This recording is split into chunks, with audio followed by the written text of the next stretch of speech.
Hi friends, என்ன பண்ணுறீங்க? மணி 9:50 ஆச்சு. டியூட்டிக்கு கிளம்பியாச்சு. பார்த்திங்கன்னா சின்னாலப்பட்டி கடலை மிட்டாய். சின்னாலப்பட்டி கடலை மிட்டாய் பாருங்கள். டேஸ்ட்டு செம்ம டேஸ்ட்டு, வேறு லெவல், நல்லா இருக்குது. யார் சின்னாலப்பட்டிக்கு போனீங்கனாலும் சரி இந்த கடலை மிட்டாய் சாப்பிடுங்க. டெய்லி கடலை மிட்டாய் சாப்பிட்றது ரொம்ப நல்லது, சரிங்களா? நல்லா காலுக்கு நல்லா ஸ்ட்ரென்த்து ஜாஸ்தி, ரொம்ப நல்லது. சாப்பிடுங்க, சூப்பராக இருக்கும், சரிங்களா? உங்களுக்கு பிடிச்சிருந்தா லைக் பண்ணுங்கள், ஷேர் பண்ணுங்கள், சப்ஸ்கிரைப் பண்ணுங்கள்.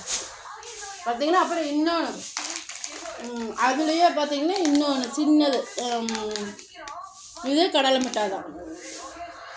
இதுவும் கடலை மிட்டாய் தான். வெறும் 100 ரூபா தான். எத்தனையோ காசு செலவு பண்ணுறோம். இந்த மாதிரி பொருளெல்லாம் வாங்கி சாப்பிட்டா உடம்பு